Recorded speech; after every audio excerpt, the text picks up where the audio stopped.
Halo Sobat Biota, selamat datang di Zona Sekolah. Materi ketujuh bab sistem indera.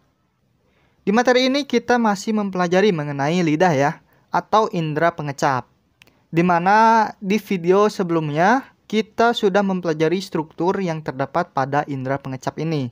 Serta kita sudah mempelajari tuntas mengenai dua sistem indera ya, yaitu indera penciuman dan juga indera penglihatan. Nah, sedangkan sekarang kita akan mempelajari tentang mekanisme bagaimana kita bisa mengenal atau mengecap sebuah rasa sob. Oke, langsung saja mari kita belajar. Nah sob, berbicara mengenai indera pengecap, ini tentunya berhubungan dengan aktivitas makan. Nah, saat kita makan, makanan di dalam mulut akan tercampur dengan air liur, yang selanjutnya akan dihasilkan bolus. Nah, campuran ini akan memudahkan makanan untuk ditelan. Selain itu, ternyata air liur juga punya peran sebagai pelarut yang bisa memfasilitasi rasa. Nah sob, untuk di lidah ini, yang menjadi stimulusnya adalah senyawa kimia yang terlarut di dalam air liur. Nah jadi, stimulusnya sama ya dengan stimulus yang berada di hidung, yaitu berupa senyawa kimia. Tetapi bedanya dengan di hidung, kalau di hidung itu senyawa kimianya berasal dari bau atau sesuatu yang menguap. Sementara itu kalau di lidah, senyawa kimianya terlarut di dalam air liur. Nah itu stimulus bagi lidah ya. Oh iya, dengan demikian, jenis reseptor yang ada pada lidah adalah kemoreseptor sob. Nah kemudian kemoreseptor ini terdapat di dalam struktur bernama taste bud atau puncup pengecap. Jadi di dalam taste bud ini itu terdapat sel-sel reseptor ya sob. Sedangkan taste bud ini itu tertanam di dalam struktur bernama papila, yaitu tonjolan-tonjolan yang membuat lidah memiliki permukaan yang kasar ya. Nah ini adalah papila. Nah sob, jadi mekanisme dari indera pengecap itu dimulai dari molekul kimia atau senyawa kimia pada makanan yang kita makan, kemudian terlarut di dalam air liur. Untuk selanjutnya, senyawa kimia itu akan masuk ke dalam celah papila, kemudian masuk ke dalam kuncup pengecap atau taste bud ya, melewati pori yang ada di papila. Untuk lebih jelasnya, mari kita lihat gambarnya. Nah, jadi senyawa kimia yang terlarut itu akan masuk ke celah papila, ke sini.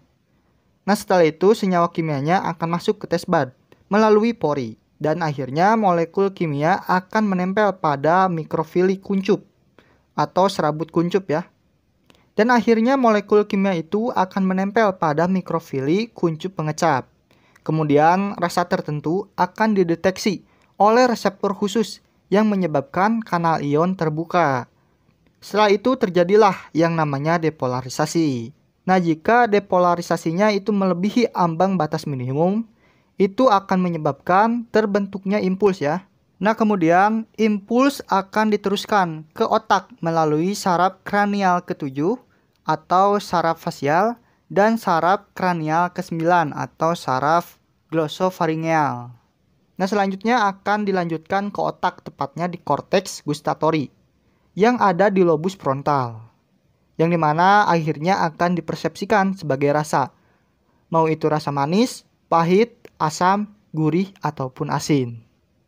Nah sob, selain itu, seperti indera penciuman, ternyata indera pengecap juga ia dipersepsikan di sistem limbik, yaitu melibatkan amigdala dan juga hipokampus. Ini akan memungkinkan ketika kita memakan makanan akan memengaruhi emosi dan juga ingatan kita. Jadi persepsi sistem limbik ini akan mempengaruhi emosi di amigdala dan ingatan di hipokampus kita terhadap makanan yang kita makan. Misalkan makan rendang, itu jadi inget pacar karena pacarnya jualan rendang misalkan. Nah itu adalah persepsi di sistem limbik ya, tepatnya di hipokampus. Atau saat kita makan makanan kesukaan, itu akan membuat emosi kita menjadi senang atau gembira ya. Itu adalah contoh dari persepsi amigdala. Nah, jadi gitu ya. Impuls dari indera pengecap kita juga akan dipersepsikan di sistem limbik. Oh iya sob, terus bagaimana sih dengan rasa dingin dan juga panas pada makanan? Nah, Sobat Biota pernah gak nih makan makanan yang memiliki sensasi dingin? Seperti contohnya permen mint. Nah, saat kita makan makanan seperti itu, kita akan merasakan sensasi dingin ya. Jadi, pada makanan tersebut itu memiliki kandungan mentol. Nah, kandungan mentol itu sebenarnya ia tidak mengaktifkan reseptor pada taste bud. Justru si mentol ini akan mengaktifkan saraf bagi sensasi dingin. Sehingga akan dipersepsikan di otak sebagai dingin. Jadi seolah-olah ada rasa dingin, padahal itu bukan rasa ya, tetapi hanyalah sensasi. Terus bagaimana nih kalau makanan yang pedas? Seperti sambal level 30 misal. Itu kan lidah kita seperti terbakar karena kepedasan ya. Nah, jadi di dalam sambal itu atau cabai, ada suatu senyawa bernama capsaicin. Nah, capsaicin ini ketika masuk ke dalam mulut kita, akan terikat pada reseptor panas yang ada di lidah kita. Sehingga ini akan diteruskan dan dipersepsikan sebagai panas. Makanya ketika kita makan pedas itu terasa panas ya, atau terasa terbakar. Jadi pedas itu bukan termasuk rasa ya, melainkan sensasi atau sensasi panas. Seperti halnya sensasi dingin yang ditimbulkan oleh mentol. Nah, jadi gitu ya mengenai mekanisme indera pengecap. Nah, ternyata nih sob, hidung dan juga lidah itu memiliki hubungan khusus di antara mereka. Untuk pembahasan ini, kita akan bahas di materi selanjutnya. Semoga apa yang saya jelaskan bisa dicerna, berfungsi, dan hidup buat Sobat Biota semua.